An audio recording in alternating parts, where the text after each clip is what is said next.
आलम इस्तगराक में मुझे उन कदमों के नज़दीक कोई शय फड़कती हुई नज़र आई थी, लेकिन नज़र कोई भी नहीं आ रहा था। हाँ, खून के चंद धब्बे नुमाया तौर पर देखे जा सकते थे, हालांकि उनका अंदाज़ा लगाना भी मुश्किल था। मैंने उल्टे हाथ से खून को थोड़ा सा रगड़ कर देखा तो वो अपनी जगह से छट गया और उसके छोटे छोटे ज़र्रात मेरी उंगली में लगे रह गए। इसके बाद मैंने उस हॉल के एक एक गोशे का जायज़ा लिया। अंदरूनी सिमत एक दरवाज़ा बना हुआ था। हिम्मत करके मैं उस दरवाजे से दाखिल हो गया अंदर। छोटा सा एक कमरा था, बिल्कुल खाली, कोई शय वहाँ मौजूद नहीं थी। वहाँ से बाहर निकल आया और यूं लगा जैसे कोई भाग कर दरवाजे से बाहर निकल गया हो। तेज़ी से दौड़ता हुआ बाहर आया और दूर दूर तक निगाहें दौड़ाईं, लेकिन अगर कोई था भी तो उसे तलाश करना नामुमकिन था, क्योंकि आसपास बिखरी झाड़ियों में अगर तो सैकड़ों इंसान भी छुप जाते तो उनका सुराग लगाना मुश्किल होता। ये जगह यकीनी तौर पर बहुत पुरअसरार थी। भागते हुए कदमों का ताक़ुब करता हुआ बाहर निकला, लेकिन अभी वहाँ बहुत सी चीज़ें जायज़ा लेने के लिए मौजूद थीं। चुनाचे फिर अंदर दाखिल हो गया और एक बार फिर हॉल में इधर उधर दीवारों, कोनों, खुदरों को तलाश करने लगा। साफ जाहिर हो गया था कि ये जगह इंसानी पहुंच से दूर नहीं है। दीवार में 2 मिशलें गड़ी हुई थीं, जिनमें ना जाने क्या क्या चीज़ें जलाई जाती थीं। रुई से बनी हुई बत्तियां और इन मिशलों में तराशे हुए दियों में पड़ी हुई थी, और एक अजीब से रंग का मोम जैसा मादा भी मौजूद था।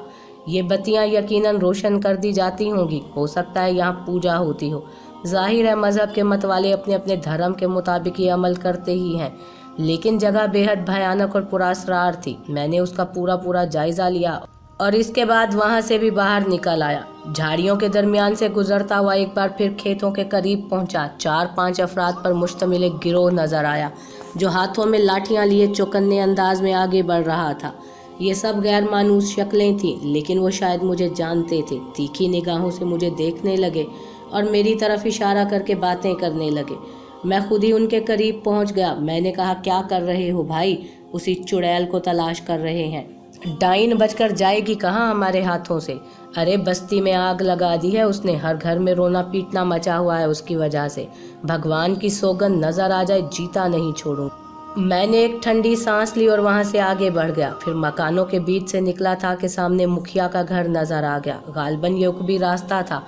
यूं ही टहलता हुआ आगे बढ़ा और उस घर के करीब पहुंच गया, लेकिन आज भी वहां तमाशा ही हो रहा था। बेचारे तुलसी को देखा, जिसे 2 आदमी पकड़ कर ला रहे थे और 4-5 उसके पीछे चल रहे थे। चौपाल की जगह ठाकुर साहब बदस्तूर बैठे हुए थे। हालांकि दोपहर का वक्त था, लेकिन ठाकुर साहब किस्सा निमटाने आ गए थे।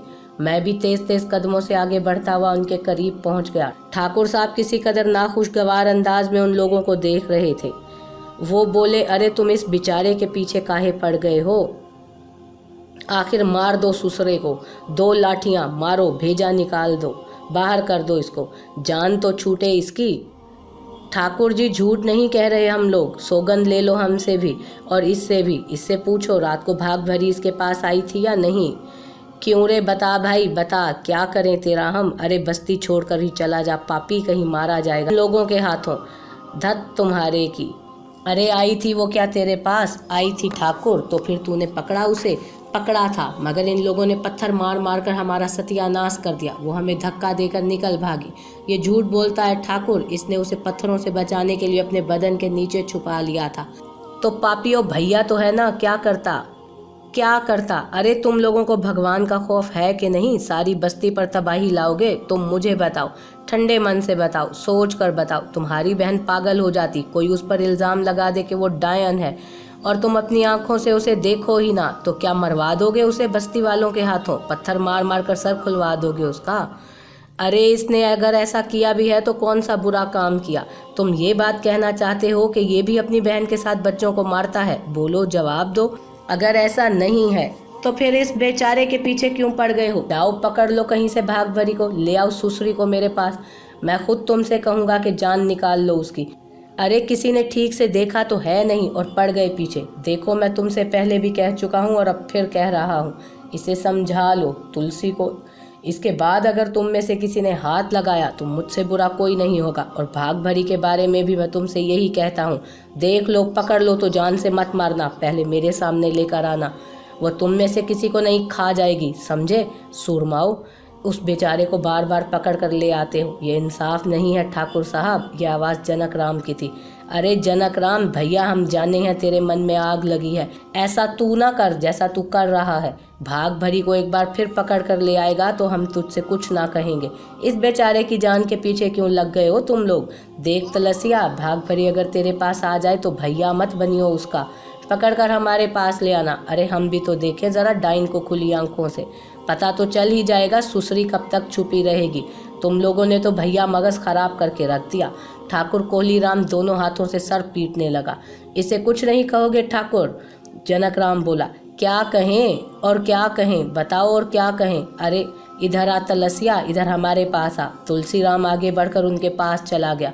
ठाकुर ने उसका हाथ पकड़ा और चौंक पड़ा। अरे तुझे तो ताप चढ़ा हुआ है, कल से पिट रहा हूँ ठाकुर, दिन भर मारा, रात को मारा, ताप न चढ़े तो और क्या होगा? तुलसी मजलूमियत से बोला और ठाकुर का चेहरा गुस्से से सुर्ख हो गया।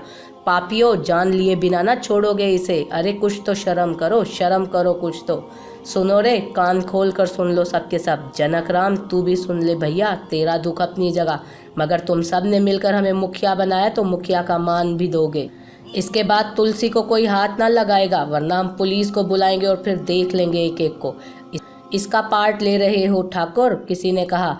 चौरसिया, ओ चौरसिया, ठाकुर ने किसी को आवाज दी और एक कवि ही कल आदमी आगे बढ़ाया। देख तो कौन सूरमा बोला, पकड़ ले इसे और 20 जूते लगा इसकी खोपड़ी पर। कौन बोला था पाठ वाली बात? ठाकुर ने आंखें निकालकर मजमे को घूरते हुए कहा। कोई दोबारा ना बोला।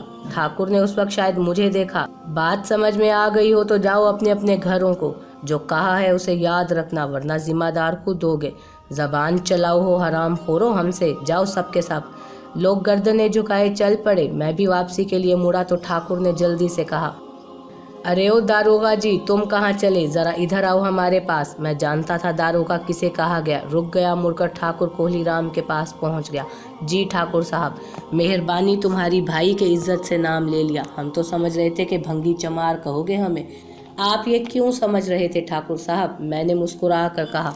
ऐसा ही लगे है हमें। बैठो, जमालगढ़ी में मेहमान आए हो, हम भी यहीं के रहने वाले हैं। आप हुक्म देकर बुलवा लेते ठाकुर साहब, अलादीन की सराय में ठहरा हूँ।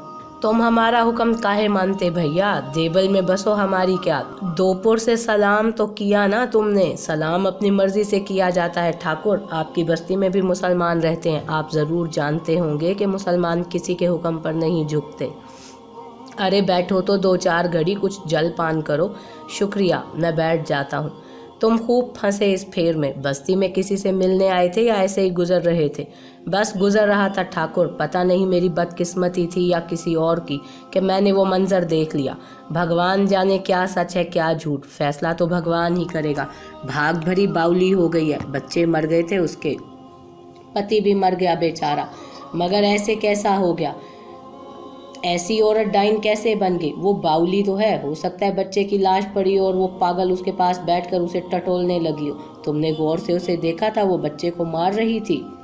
पहले भी बता चुका हूँ ठाकुर, उसकी पीठ थी मेरी तरफ। भगवान जो करे अच्छी करे, बस्ती वाले उसे छोड़ेंगे नहीं। अब हम तो कुछ और सोच रहे हैं, पुलिस को लाकर भाग भरी को पकड़वा दें। पुलिस जाने और उसका काम।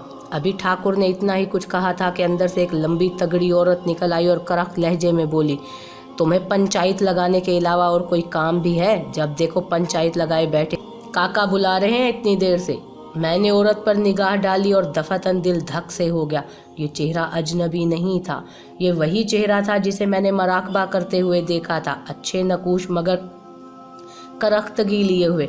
ठाकुर बौखला गया और जल्दी से उठता हुआ बोला, हाँ हाँ बस आ ही रहे थे। अच्छा भैया, फिर कभी आओ, आदमी भेजेंगे तुम्हारे पास, कभी जलपान करो हमारे साथ। अच्छा।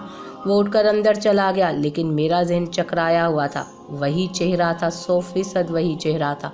मंदिर की इमारत में भी नजर आ गई थी, मंदिर की इमारत भी नजर आ गई थी और वो औरत भी। अब क्या करूं और कैसे करूं, कुछ समझ में नहीं आया। सराय वापस जाकर भी सोचता रहा और कई दिन सोचता रहा, कुछ समझ में नहीं आया। जमालगढ़ी में कयाम की 5वीं रात थी। मैं परेशान था, किसी तो और आगे बात नहीं बढ़ रही थी। 3 दिन से खामोशी थी। भाग भरी भी शायद दूर निकल गई थी। 3 दिन से उसे बस्ती में नहीं देखा गया था। तुलसी अलबत्ता मिलता रहता था, उदास और मलूल था, बात बात में सिसकने लगता। मुझे उस पर बहुत तरस आता था, लेकिन मैं क्या कर सकता था बेचारे के लिए। ठाकुर कोहलीराम के पास भी बहुत चक्कर लगाए थे। वो अच्छा आदमी था, ज़ाहिरी कैफियत से बिल्कुल बरअक्स। तुलसी के लिए खुद भी अफसुर्दा था। एक दिन कहने लगा, हम उसे किसी दूसरी बस्ती भेज देंगे, इंतज़ाम कर रहे हैं, यहाँ रहा तो मारा जाएगा। भगवान ना करे और कोई ऐसा वाक़या हो गया तो फिर मैं शायद ही बस्ती वालों को रोक सकूं। रात के कोई 10 ही बजे होंगे, लेकिन यूँ लगता था जैसे आधी रात गुजर गई हो। जमालगढ़ी में शाम 7 बजे ही रात हो जाती थी। 5-6 बजे तक सारे कारोबार बंद हो जाते और लोग अपने अपने घरों में जा घुसते। बस भूले भटके मुसाफिर 8-9 बजे तक नज़र आ जाते, वरना खामोशी। सरे शाम ही बादल घिराए थे और उस वक्त भी आसमान तारीक था। अल्लाह दिन रात के खाने के बाद मुझे खुदा हाफिज़ कहकर अपने कमरे में जा घुसा था। वो मजबूती से सारे दरवाजे बंद करके सोता था और उसने मुझे भी कह दिया था कि कुछ भी हो जाए रात को उसका दरवाज़ा ना बंद, वो दरवाज़ा नहीं खोलेगा। और ये जुबैदा बेगम की हिदायत थी। मुझ पर उकताहट का दौरा पड़ा था। उस वक्त अजीब सी बेकली महसूस हो रही थी। चारपाई काटने को दौड़ रही थी। खामोशी से सराय से बाहर निकल आया, दरवाज़ा बाहर से बंद कर दिया। तुलसी का घर भी तारीक पड़ा था। यहाँ से चल पड़ा। सोचा कहाँ जाऊँ और फिर उस वीरान मंदिर का ख्याल आया। कोई कितना ही बहादुर हो, उस वक्त उस मंदिर का रुख करने के तसव्वुर से खौफजदा हो जाता, लेकिन दिल उस सिमत जाने को चाह रहा था। मैं चल पड़ा। पूरी बस्ती शहर खामोशा बनी हुई थी। कुत्ते तक नहीं भौंक रहे थे। फासला कम नहीं था। बस चलता रहा। रास्ते में किसी जीरू का निशान भी नजर नहीं आ रहा था। घनी और खौफनाक झाड़ियां खामोश खड़ी हुई थीं। उनके दरमियान से एहतियात से गुजरा था, क्योंकि वहां सांप मौजूद थे। रात में तो वो नजर भी ना आते, लेकिन इस खौफ से अपना इरादा तर्क नहीं कर सकता था। कोई अनजानी कुव्वत मुझे वहां लिए जा रही थी। तारीक मंदिर तारीकी में और भी भयानक नजर आ रहा था, लेकिन उसके दरवाजे से अंदर कदम रखते ही मैं बुरी तरह चौंक पड़ा। किसी बच्चे के सिसक सिसक कर रोने की आवाज़ आ रही थी। वो रोते हुए कह रहा था, माँ माँ खोल दो, भगवान की सौगंध अब बाहर नहीं जाऊंगा। माँ बहुत डर लग रहा है। माँ दिया जला दो, तुम्हारी बात मानूंगा, बाहर नहीं जाऊंगा। माँ रस्सी मेरे पैर काट रही है। माँ पीठ में खुजली हो रही है, खोल दो माँ। दिल धाड़ धाड़ करने लगा। अपनी जगह साकित हो गया। खून की रवानी तूफानी हो गई। कनपटियां आग उगलने लगी। रुकना बेहतर हुआ। अंदर दाखिल हो जाता तो यकीनन वो ना होता जो दूसरे लम्हे हुआ। अंदर यकबयक रोशनी हो गई थी। दोनों मिशलें रोशन हो गई थी जो उस दिन देखी थी। मैं फौरन एक मेहराब के सतून के पीछे हो गया। रोशनी ने अंदर का माहौल उजागर कर दिया और मैं उस माहौल को देख सकता था। हनुमान का बुत उसी तरह इस्तादा था। उसके पैरों के नज़दीक एक 8-9 साला बच्चा रस्सी से बंधा हुआ पड़ा था। रोशनी होते ही वो सहम कर साकित हो गया। हनुमान के बुत से कोई 5 कदम के फासले पर काले और ढीले लिबास में मलबूस एक वजूद सर निवाड़े बैठा हुआ था। कुछ फासले पर एक मर्द नजर आ रहा था जिसके चेहरे पर ढाटा बंधा हुआ था। सियाह लिबास में मलबूस वजूद का चेहरा भी ढका हुआ था। बेहद पुरअसरार और खौफनाक माहौल था। दम रोक देने वाला सन्नाटा था। बच्चे की सहमी सफ़ेद आंखें गर्दिश कर रही थी। वो रोना भूल गया था। तब एक आवाज़ उभरी, नंदना जे देवी। दूसरी आवाज़ उभरी। पहली आवाज़ निस्वानी थी और मैंने उसे फ़ौरन आशना महसूस किया। दूसरी भारी मर्दाना और अजनबी आवाज़ थी। हाथ पांव खोल दे इसके, जे देवी, मर्दाना आवाज़ ने कहा। रोशनी में एक आबदार खंजर की चमक उभरी और ढाटा बांधे हुए शख्स आगे बढ़कर बच्चे के पास पहुंच गया। उसने एक लम्हे में बच्चे के हाथों और पैरों पर बंधी रस्सियां काट दी। बच्चा तड़प कर उठा तो मर्द ने खौफनाक आवाज़ में कहा, लेटा रहे अपनी जगह पर, हिला तो गर्दन काट कर फेंक दूंगा। सहमा हुआ बच्चा जैसे बेजान हो गया। वो अपनी जगह लुढ़क गया। स्याह पोश औरत उठ खड़ी हुई और वो लंबे कदो कामत की मालिक थी। उसने हाथ बढ़ाकर खंजर मर्द के हाथ से ले लिया और आहिस्ता आहिस्ता आगे बढ़कर बच्चे और हनुमान के बुत के करीब पहुंच गई। फिर उसकी भयानक आवाज़ उभरी, जे बजरंगा, 7वीं बलि दे रही हूँ, इसे स्वीकार कर बजरंग बली। मेरी भेंट स्वीकार कर, मेरी मनोकामना पूरी कर दे। तेरा वचन है, आखिरी बलि के बाद मेरी गोद हरी कर दे। मुझे बच्चा दे दे बजरंग बली, मुझे बेटा दे दे। सूरत हाल समझ में आ गई थी। पता चल गया कि इसके बाद क्या होने वाला है, और तो कुछ समझ में नहीं आया। जिस कदर भयानक आवाज़ बना सकता था बना कर चीखा था। भाग भरी। वो मंदिर में कैसे घुसी? नहीं पकड़ना। वो रही। एक छोटा संगी मुजस्मा रखा था जो मेरी टक्कर से जोर से अपनी जगह से गिरा और नीचे आकर चूर चूर हो गया। उसके टुकड़ों के गिरकर बिखरने का छन्नाका मंदिर में गूंज गया।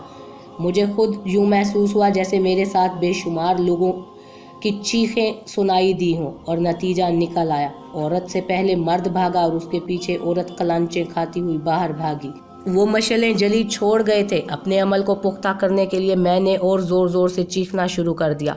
रात के परपोल सन्नाटे में मेरी चीखें दूर दूर तक फैल गईं। बच्चे ने दहशत से दोबारा रोना शुरू कर दिया। मैं जल्दी से उसके पास पहुंच गया। मैंने उसका हाथ पकड़ा तो वो चीख पड़ा, मत मारो मुझे, मत मारो मुझे, मत मारो। उठ बेटे, मैं तुझे नहीं मारूंगा, उठ, मैं तुझे यहाँ से बचाने आया हूँ। कोई बड़ा होता तो शायद जिंदा ही ना रह पाता खौफ के मारे, लेकिन बच्चा था, उठ खड़ा हुआ। अब बाहर नहीं खेलूंगा, मुझे मत मारो चाचा, बिल्कुल नहीं मारूंगा, आ मेरे साथ चल। मैंने उसका हाथ मजबूती से पकड़कर दरवाजे की तरफ बढ़ते हुए कहा। जानता था कि बाहर खतरा है, कुछ भी हो सकता है दोनों झाड़ियों में छुपे और अकेला पाकर हमला कर दे। मंदिर में रुकने से और खतरा था, आसानी से घेर लिया जाऊंगा। किसी ने अगर मेरी खबर कर दी और मुझे उस बच्चे के साथ देख लिया गया तो हालात और भी बिगड़ सकते थे। निकल जाना हर तरह से बेहतर है। अल्लाह का नाम लेकर बाहर निकल आया। रात के बेकरार सन्नाटे में कोई आवाज़ नहीं थी। उस वक्त तक खामोश रहा जब तक झाड़ियों के खेत से बाहर ना निकल आया। फिर मैंने उस बच्चे से पूछा, क्या नाम है बेटा तेरा? क्या नाम है बेटा तेरा? लल्लू। पिता का नाम क्या है? गंगू। तेरा घर कहाँ है? पिछाई पले। रास्ता जानता है अपने घर का? हाँ। तुझे कौन लाया था यहाँ? मैंने पूछा। बच्चे ने कोई जवाब ना दिया तो मैंने दोबारा वही सवाल किया। मालूम ना है, उसने कहा। तू खेल रहा था कहीं? सो रहा था। कहाँ? अपने घर में। माताजी ने कहा था कि डाइन फिर रही है बाहर, कलेजा निकाल कर खा जाएगी, बाहर मत खेलियो। हम तो सो रहे थे चाचा, फिर तू यहाँ कैसे आ गया? भगवान की सौगंध हमें नहीं मालूम। हम तो समझे माताजी ने पाँव बांध दिए हैं। उसने यही कहा था कि खेलने बाहर गए तो हाथ पाँव बांध कर डाल देगी। मैंने गहरी सांस ली। समझ गया था कि बच्चे को बेहोश करके लाया गया था और यकीनन वही खेल होने वाला था जो पहले 5 बच्चों के साथ हुआ, फिर छठे बच्चे के साथ और अब ये 7वां बच्चा। बस्ती में दाखिल होकर बच्चे से उसके घर का पता पूछा और वो बताने लगा। घर वालों को अभी तक उसकी गुमशुदगी का इल्म नहीं हुआ था क्योंकि घर खामोशी और सन्नाटे में डूबा हुआ था। दरवाज़ा खुला हुआ था।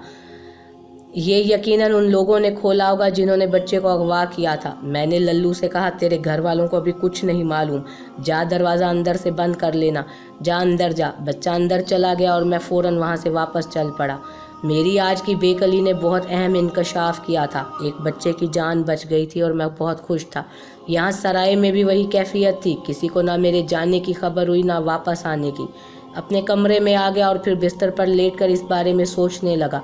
डाइन का मुइम्मा हल हो गया था। भाग भरी बेकसूर थी, उस पर झूठा इल्ज़ाम लग गया था। बस्ती वाले उसके दुश्मन हो गए थे। जो आवाज़ मैंने सुनी थी उसे पहचान लिया था। मेरी समात मुझे धोखा नहीं दे सकती थी।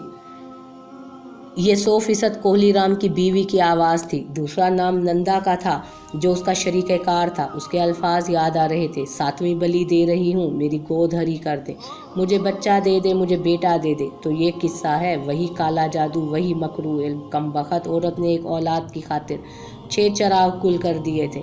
अब सब कुछ इल्म हो गया था। मेरी रहनुमाई की गई थी। मुझे पहले जमालगढ़ी भेजा गया और फिर हनुमान मंदिर और उस औरत की शक्ल दिखाई गई और अब सारे इंकशाफात हो गए थे। पर इस बुराई का खात्मा करना था, मगर इसके लिए कोई अमल दरकार था। बाकी रात सोचों में गुजर गई। सुबह को अल्लादीन के साथ चाय पीते हुए मैंने कहा, तुमने ठाकुर कोलीराम के बारे में खूब कहानी सुनाई थी अल्लादीन। कौन सी कहानी? यही कि वो खरा ठाकुर नहीं है। हाँ, मगर किसी से कहना नहीं मुसाफिर भैया, दुश्मनी हो जाएगी ठाकुर से। नहीं, मुझे क्या ज़रूरत है? वैसे कोई बच्चा नहीं है उसका? नहीं, बच्चा नहीं है। उसे आरज़ू तो होगी? हाँ होगी तो पूजा पाठ कराता रहता है। ऋषि मुनि आते रहते हैं। ठकराइन गीता नंदी टोने टोटके करती रहती है। मैंने कहा और खामोश हो गया। इससे ज़्यादा क्या कहता। अचानक मैंने कुछ याद करके कहा, ये नंदा कौन है? नंदा? किसी नंदा को जानते हो? नंदा? हाँ, 3 नंदा हैं जमालगढ़ी में। कोहलीराम के यहाँ कोई नंदा है? जगत नंदा? हाँ, नंदा चुमार नौकरी करता है वहाँ। कोई काम है उससे? नहीं, बस ऐसे ही पूछ लिया था। पता नहीं बेचारे तुलसी का क्या हाल है, बुखार में पड़ा हुआ है। मैं सुबह मुँह अंधेरे चाय रोटी दे आया था बेचारे को। अरे इतनी सुबह? मुझे तो पता ही ना चला, हालांकि मैं जाग गया था। अल्लादीन मुस्कुराने लगा, फिर बोला, क्या करे मुसाफिर भैया, औरत छोटे दिल की होवे है, बीवी के डर के मारे ऐसे काम छुप के कर लेते हैं। ओ अच्छा, तुम डरते हो अपनी बीवी से? अरे कुछ तो डरना ही पड़े है, अलादीन ने हंसते हुए कहा तो मैं भी हंसने लगा। यहाँ पड़े रहने का कोई फ़ायदा नहीं, ऐसे ही घूमने निकल गया। फिर किसी ख्याल के तहत कोलीराम के घर का रुख बदला। सामने से गुजर रहा था कि कोलीराम ने कहीं से देख एक आदमी अंदर से दौड़ा दौड़ा आया। ठाकुर जी बुला रहे हैं। मैं उसके साथ चल पड़ा। कोलीराम दरवाजे के बाद बगली सिमत बनी ड्योढ़ी में मौजूद था। आओ दारोगा जी, कहाँ डोलत घूमत हो? बस आपकी जागीर में घूम रहे हैं ठाकुर, बैठो। तुम भी हमें मन मोजी ही लगो हो, कहाँ के रहने वाले हो? हमारे मुंह से बेख्तियार अपने शहर का नाम निकल गया। तवील अरसे के बाद ये नाम न जाने क्यों मेरी जुबान पर आ गया। कह तो दिया था मगर दिल में इंठन सी हुई। मगर ठाकुर मेरे हर एहसास से बेनियाज था। कहने लगा, यहाँ बस्ती में कोई जान पहचान है क्या? कैसे आना हुआ? बस ठाकुर साहब ऐसे ही सैर सपाटे के लिए निकल आया था। हो सकता है जमालगढ़ी से आगे बढ़ जाता। यहाँ जो वाकयात देखे दिलचस्प लगे सो यहाँ रुक गया। मैंने कभी कोई डाइन नहीं देखी थी। बड़ा अजीब सा लगा मुझे और मैं ये देखने के लिए रुक गया कि देखें इसका अंजाम क्या होता है। ठाकुर के चेहरे पर तशवीश के आसार फैल गए। उसने कहा, बस दारोगा जी क्या बताएं, बस्ती पर आफत ही आ गई है। हमारी तो कोई औलाद ही नहीं। दिल दुखता है उन सब के लिए जिनके बच्चे मारे गए। समझ में नहीं आता कि भाग भरी को क्या हो गया। अरे इंसान पागल तो हो ही जाता है। उसके साथ तो बुरी बीती थी, मगर इसके बाद जो कुछ वो कर रही है वो समझ में नहीं आता। हम तो कहते हैं भगवान उसे अपनी तरफ से मौत दे दे। बस्ती वालों के हाथ लग गई तो कुचल कुचल कर मार देंगे। बस्ती की औरत है, उसका पति भी बुरा आदमी नहीं था, पर बेचारी का घर बिगड़ा तो ऐसे कि लोगों की आंखों से आंसू निकल आते हैं सोच सोच कर। जी ठाकुर साहब, क्या किया जा सकता है और क्या कहा जा सकता है? वैसे ठाकुर साहब, ये बात तो आपको पता होगी कि भाग भरी को किसी ने ये सारे काम करते हुए नहीं देखा। फिर भी बता चुका हूँ कि उस दिन वो पीठ किए बैठी थी मेरी तरफ। पागल है। ये भी हो सकता है कि लाश देखकर बैठ गई हो, दिमाग में कुछ ना आया हो।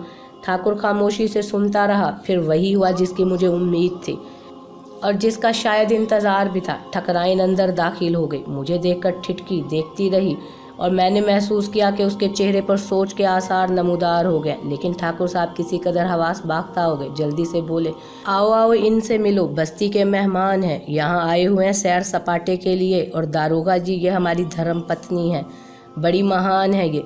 मैंने गर्दन खम की। ठकराइन के चेहरे पर खुशूनत के आसार बिखरते हुए पाया। मुस्कुराना तो जैसे जानती ही नहीं थी। मैंने खुद ही कहा, अभी अभी ठाकुर जी से बातें हो रही थी कि आपका कोई बच्चा नहीं है। वो फिर चौंकी और मुझे देखने लगी। मेरी बात का उसने कोई जवाब नहीं दिया और ठाकुर से बोली, आज लक्ष्मी पूजा है, कुछ इंतज़ाम भी किया तुमने? अरे हमें क्या करना, हमारी ठकराइन जीती रहे। भला घर के काम काज में भी कभी कोई दखल देते हैं हम? हाँ, बस बैठकर बातें बनाने लगते हो, इसके अलावा और कोई काम नहीं आता तुम्हें। ठाकुर अजीब से अंदाज में हंसने लगा और वो पाँव पटकती हुई वापस चली गई। मेरी तरफ देखकर बोला, दोष इसका नहीं है, पहले ऐसी नहीं थी, मगर औरत जब तक माँ ना बने अपने आप को पूरा नहीं समझती। ये भी अधूरी है और अपने आप को अधूरा ही समझती है। हाँ, हो सकता है मैं अब चलूँ। बुरा तो मान गए होगे, ये कहना तो बेकार है कि बुरा ही ना माने होगे, मगर माफ़ कर देना इसे, बस जो भगवान की मर्जी। अच्छा चलते हैं। ठाकुर खुद ही उठ गया। ठकराइन के अंदाज से ये पता चल गया कि उसके जहन में मेरे लिए कोई ख़ास बात ज़रूर गूंजी है। मैं खुद भी यहाँ बेमकसद ही आया था, लेकिन अब दिन की रोशनी में एक बार फिर उसे गौर से देखा था। उसकी आवाज़ सुनी थी और हर तरह का शुबा मिट गया था। हनुमान मंदिर में इसके अलावा और कोई हो ही नहीं सकता था। मैं वहाँ से बाहर निकल आया। समझ में नहीं आ रहा था कि अब क्या करना चाहिए। घूमता फिरता खेतों के से निकल आया। बाजरा पक रहा था और खेतों के रखवाले हा हू की आवाज़ें निकाल रहे थे। मैं एक जगह से गुजर रहा था कि खेतों के मेंढ के पीछे एक लंबा चौड़ा आदमी बाहर निकल आया और इस तरह मेरे सामने खड़ा हो गया जैसे मेरा रास्ता रोकना चाहता। वो कड़ी नज़रों से मुझे घूर रहा था। मैं 2 कदम आगे बढ़कर उसके सामने पहुंच गया। कोई बात है भाई? मैंने उससे सवाल किया। तो मल्लादीन की सराय में ठहरे हुए हो ना? उसने सवाल किया। हाँ। तुलसी का घर तुम्हारे सामने है? हाँ, अलादीन ने बताया था। भाग भरी तो नहीं आती वहाँ? उसने पूछा। नहीं। क्यों? बस इसलिए पूछ रहा हूँ। तुम्हें इस बात का इल्म होगा, सारी बस्ती भाग भरी की तलाश में लगी हुई है। वो पापी औरत डाइन बन गई है। मैं भी उसी को तलाश करता फिर रहा हूँ। सभी के बाल बच्चे हैं मुसाफिर। तुम्हारा बस्ती में रहना अच्छा नहीं, कोई नुकसान ना पहुँच जाए तुम्हें। मैं हंसने लगा और कहा, क्या भाग भरी मेरा भी कलेजा निकाल कर खाएगी? नहीं, और कोई बात हो सकती। पिछली रात तुम हनुमान मंदिर की तरफ क्यों गए थे? एक लम्हे के लिए मेरे जहन में सनसनाहट पैदा हुई। मैंने उसे गौर से देखा और बोला, मैं और हनुमान मंदिर में? नहीं भाई, मैं मुसलमान हूँ। तुम्हें इसी से अंदाज़ा हो गया होगा कि मैं अल्लादीन की सराय में ठहरा हूँ। मेरा भला हनुमान मंदिर में क्या काम? और यह हनुमान मंदिर है कहाँ? इधर सीधे हाथ पर खेतों के बीच बीच चले जाओ, काफ़ी दूर जाकर हनुमान मंदिर नज़र आता है। पुराना मंदिर है, भूत प्रेत का बसेरा है, कोई नहीं जाता उस तरफ। मगर मैंने तो रात को तुम्हें उधर देखा था, भूल हुई होगी तुमसे। मैं तो आज इस तरफ गया ही नहीं, मैं तो आज तक उस तरफ नहीं गया, लेकिन कभी देखूंगा ज़रूर जाकर यह हनुमान मंदिर कैसी जगह है। भूल कर भी ना जाना, भूत बहुत से लोगों को मार चुके हैं वहाँ पर। तुम्हारा शुक्रिया, मगर तुम्हें मेरा मतलब है ये ख्याल कैसे आया कि मैं तुम्हें भाग भरी के बारे में बताऊंगा? बस ऐसे ही मुझे शुबा हुआ था कि रात को मैंने तुम्हें हनुमान मंदिर की तरफ जाते हुए देखा है। वो चला गया। मेरे होंठों पर मुस्कुराहट फैल गई, गोया इन लोगों को मुझ पर शुबा हो गया है। अलबत्ता अब मुझे पूरा यकीन हो गया था कि इन वारदातों के पीछे ठकुराइन ही है। सराय पहुंचा तो अल्लादीन से कहने लगा, गंगू और जनकराम 2 दफ़ा आ चुके हैं तुम्हें पूछने। न जाने क्या बात है, कह गए हैं कि जैसे ही तुम आओ तुम्हें गंगू के घर ले चलूं। मुझे याद आ गया कि बच्चे ने अपने बाप का नाम गंगू ही बताया था। मैंने एक लम्हे में फ़ैसला कर लिया कि अब मुझे ये बात खोल देनी चाहिए, इसके अलावा चारा नहीं था। गंगू और जनकराम ने हमारा पुरतबाक खैर मकदम किया। गंगू ने सीधे सीधे बच्चे को मेरे सामने लाकर खड़ा किया और बच्चे ने गर्दन हिलाते हुए कहा, यही थे बापू, तुमने मेरे बच्चे को बचाया है मुसाफिर, यह एहसान तो मैं मर कर भी ना भूलेंगे हम। मगर तुम्हें ये तो पता चल गया होगा कि क्या भेद है, गंगू ने कहा। अल्लादीन हैरत से सब कुछ देख रहा था और बोला, अरे हमें तो कुछ नहीं पता, हमें भी कुछ बताओ। जवाब में गंगू ने उसे पूरी तफसील बताई और बोला, ये काम तो देवता ही करे हैं मुसाफिर भैया, हमारे लिए तो देवता ही हैं आप, नहीं तो हम भी गए थे काम से। छोरा ने उन्हें पहले नहीं देखा था, पहचान लिया, इसलिए हमें सारी कथा सुनाई। उन्होंने तो देवताओं जैसा ही काम करा था, खामोशी से, एहसान तक ना जताया हम पर। दोस्तों, तुमने मुझ पर एतमाद कर ही लिया है तो मेरी ज़बान खोलनी पड़ रही है मुझे। बेचारी पागल भाग भरी को बिला वजह ही डाइन समझ लिया गया है। असल डाइन कोहली राम की बीवी गीता नंदी है। मुझे उसके डाइन बनने की वजह भी मालूम हो गई है। पिछली रात मैं बेचैन हो रहा था, इसलिए टहलता हुआ हनुमान मंदिर जा निकला। वहाँ मैंने ये खेल देखा। किस्सा ये है कि गीता नंदी की यहाँ औलाद नहीं, जिसलिए वो जादू टोनों का सहारा ले रही है। अपनी आरज़ू पूरी करने के लिए उसने 6 बच्चों की कुर्बानी दे दी है और 7वीं कुर्बानी आखिरी होगी। मैं अकेला था, वरना उसे उस जगह पकड़ लेता, इसलिए मैंने बच्चे की जान बचाने के लिए शोर मचा दिया और वो भाग गई। फिर मेरे लिए ये साबित करना भी मुश्किल हो जाता। अलबत्ता तुम लोग एक बात ज़रूर दिमाग में रखो, वो 7वीं कुर्बानी के लिए दोबारा कोशिश करेगी। मेरे इंकशाफ से सनसनी फैल गई। वो फटी फटी आंखों से मुझे देख रहे थे। फिर जनकराम ने कहा, मुसाफिर भैया ठीक कहते हैं, बात समझ में आ गई, बिल्कुल समझ में आ गई। ठकुराइन बड़ी टोटकन है, ये तो हमें पहले ही मालूम था, लेकिन वो डाइन ऐसा करेगी ये नहीं सोचा था। अरे ठकुराइन होगी तो अपने घर की, हम उसका दिया खावे हैं क्या? चलो गंगू, जमा करो सबको, लठियाँ लेकर चलो, मार मार कर भेजा निकाल देंगे उसका, देखा जाएगा जो भी होगा। कोई दबील में नहीं है हम। उठो, सारों को बता दें, जिनके कलेजे छिन गए, देख लेंगे सबको। अगर तुम मेरी बात सुन लो तो अच्छा है, मैंने कहा। बोलो मुसाफिर भैया। देखो, ये बात मैंने तुम्हें बताई है, ठाकुर कह देगा कि मुसाफिर झूठ बोल रहा है, फिर क्या करोगे? अरे हमारा छोरा बता देगा, हम उसे लेकर चलेंगे, गंगू ने कहा।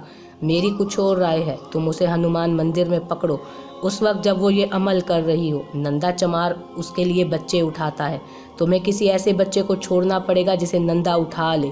हम सब होशियार होंगे, नंदा पर नज़र रखेंगे। जैसे ही नंदा उस बच्चे को उठाएगा, हम उसका पीछा करेंगे और ऐन उस वक्त दोनों को पकड़ेंगे जब वो अपना काम कर रहे होंगे।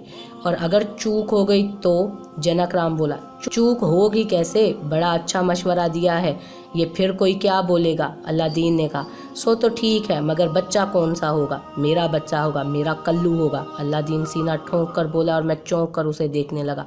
अल्लादीन ने कहा, अरे हम मुसलमान हैं, अल्लाह पर भरोसा है हमें, जो कुछ होता है वो अल्लाह की तरफ से होता है। मैं तैयार हूँ, पीछा तो छूटे इस डाइन से, सारी बस्ती मुसीबत में फंसी है। मैं तैयार हूँ मुसाफिर भैया, हम सब जान लड़ा देंगे कल्लू के लिए, फिक्र मत करना अल्लादीन भैया। जनकराम ने कहा।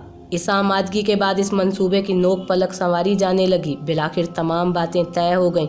इस सनसनीखेज अमल का आगाज़ आज ही रात को होने वाला था।